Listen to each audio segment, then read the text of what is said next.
So is the whole movie spoiled now, or what? Let's talk a little bit about it. What's your favorite scary movie? Be afraid. Be very afraid. I want to be a fighter, like you. Oh, let it burn! Let it burn! Did you miss me? You have to shoot them in the head. They always come back. The boat can leave now. Tell the crew. But sometimes that is better. Good luck. Hey everybody, I'm Killjoy Jake, and instead of having friends, I have horror movies. If you like horror flicks just as much as me, then make sure to like this video and subscribe for more updates just like this one. Also, the best way to support the channel is by becoming a Patreon supporter, where you'll get exclusive perks like trailer reactions and bonus review videos. Become a Patreon supporter today by clicking on the link in the description below. Thank you to everyone who keeps me in business. Now let's get into the video.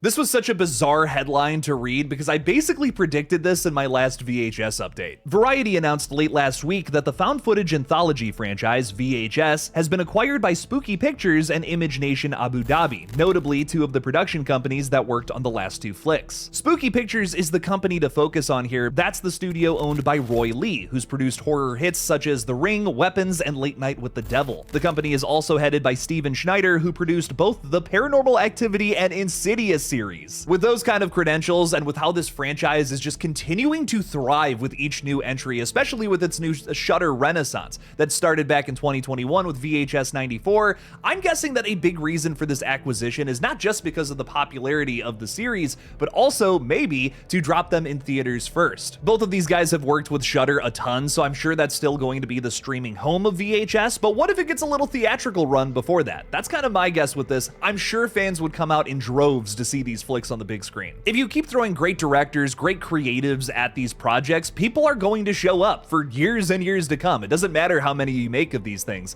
they won't get stale. There's always going to be new creators that you can throw into the lineup of a new VHS flick, whether that's veterans like Scott Derrickson or up-and-comers like Micheline Pitt Norman as well as R.H. Norman. My only worry with the VHS franchise right now is simply a matter of time. We may be taking a year off from getting a VHS flick this year, which definitely would bum me out, but maybe that means we get an even stronger film come next October. Hopefully we see a VHS 9 this October, maybe in theaters this time. Stay tuned for more updates.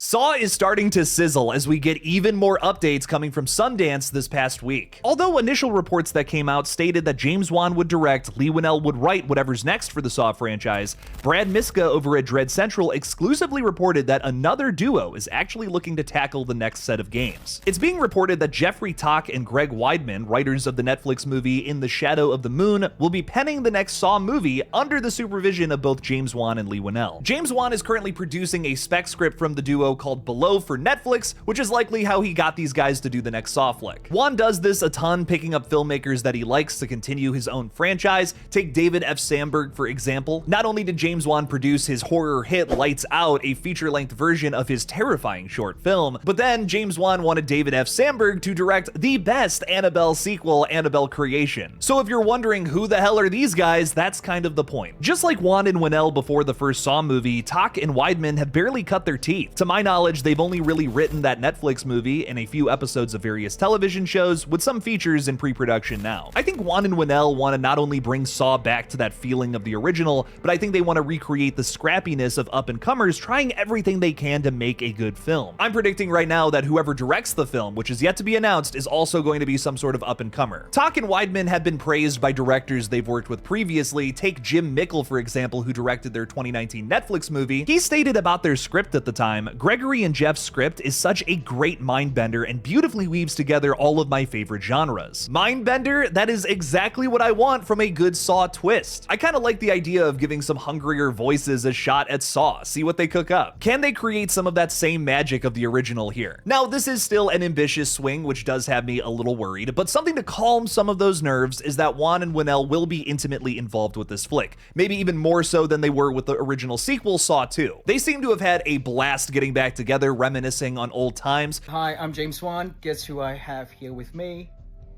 The puppet. The puppet! The truly famous member of this trio. Leigh Whannell even drew his best Billy the Puppet picture, which is hilariously the profile picture of the Saw account over on Twitter. Oh, and I didn't even mention the best part yet. Jigsaw will definitely be back. James Wan recently told Bloody Disgusting, "We're not going to give too much away, but we don't think you can make a Saw movie without Jigsaw. That's the bottom line." So no worries, we won't have to listen to that garbled pig voice again from Spiral. Hello, Detective Banks. Do you know where your officers are? Listen, I will defend Spiral. It's not that bad of a movie in my opinion, but that voice is just not intimidating at all. I'm sure most of you are very wary about these updates. I both really like the idea of giving the reins to such a huge horror franchise to newcomers, but I am also a little worried. I think the good news though is that Wan and Whannell will be intimately involved and Jigsaw will be back. Tobin Bell will be back as John Kramer. That to me is the good news as of right now. Let me know your thoughts and if you're going to SawCon 2026 down in the comments below. It's the first update video of the month, and in order to celebrate what is essentially Scream 7 month in horror, we're dropping some new Red Right Hand, a Scream fan film merch at the merch store right now. There is a very bright red Red Right Hand beanie, a dope-ass shirt with both of the killer masks on it, and even some cool-ass stickers. Go pick up these new items in the shop now. Getting into the update, we officially have some names for our characters in Scream 7. Let's break them down. Nev Campbell plays Sydney Evans, but she'll always be a Prescott in my heart. Courtney Cox is Gail Weathers. Isabel May as Tatum Evans, Jasmine Savoy Brown as Mindy Meeks Martin, and Mason Gooding as Chad Meeks Martin. Okay, now for some actual new names. Anna Camp plays Jessica Bowden, Celeste O'Connor as Chloe Parker, Peter's cousin perhaps? Sam Reckner as Ben Brown, Asa Gurman as Lucas Bowden, likely Jessica's son, and McKenna Grace as Hannah Thurman. Now obviously the biggest takeaway there is that Asa Gurman is now confirmed to be Anna Camp's son. One of my biggest theories regarding this film though is that it's going to be another family of killers just like we saw in Scream 6. I'm not putting those theories to bed quite yet though. Don't forget, in Scream 6 we were introduced to the character of Ethan as Ethan Landry, not Ethan Bailey, like his real name actually is. Or were they actually Kirsches the whole time? I still don't know. Then there's Joel McHale as Mark Evans, Ethan Embry as Marco, Mark Consuelos as Robbie Rivers, Tim Simmons as George Willis, Michelle Randolph as Madison, and Jimmy Tatro as Scott. Cool, we got some names, but like I was saying a minute ago, the big takeaway here is that Asa Gurman is the son of the character who I think is going to be our Ghostface killer. Does this make Asa a potential suspect, or is he still dead meat like how we reported in our last video? It appears that this character is going out based on this shot from a recent TV spot where he leaves a bloody red right hand print on the window. This might be a bit of an outlandish theory, but what if Anna Camp, his own mother, is actually Ghostface and kills him? This could be sort of reminiscent to that cold-blooded sequence in Scream 4 where Jill kills her own mother. That is evil, Jessica. There was also another TV spot that came out this past weekend that has even more new shots. Some of these new sequences show Sydney and her daughter, as well as Michelle Randolph, likely watching her boyfriend get got by Ghosty. But the most notable thing here is easily the shots we get on a high school stage. Ghostface appears to have someone tangled up in wires and raises the knife up to slice them open. Wow, that's gonna be a sweet kill. I wish I hadn't seen it in any of the marketing beforehand. Also, is that McKenna Grace up there? I'm pretty sure it is. I am in such a weird limbo with Scream 7. I'm so excited for this, but I'm frustrated that I'm seeing it a month before the movie comes out. Regardless of this basically being a huge spoiler, I think this is gonna be a super iconic sequence. Dude, if Ghostface rips her open with the knife and just like blood and organs spray all over him, oh my god. That could be the best Ghostface kill ever. Now it gets even nuttier because just today, as I was going to record this video, they released the Super Bowl spot for Scream 7, something we've been predicting that they would do on the page for a while now. I can't keep up with these updates, dude. They're coming out too fast to make all these crazy videos.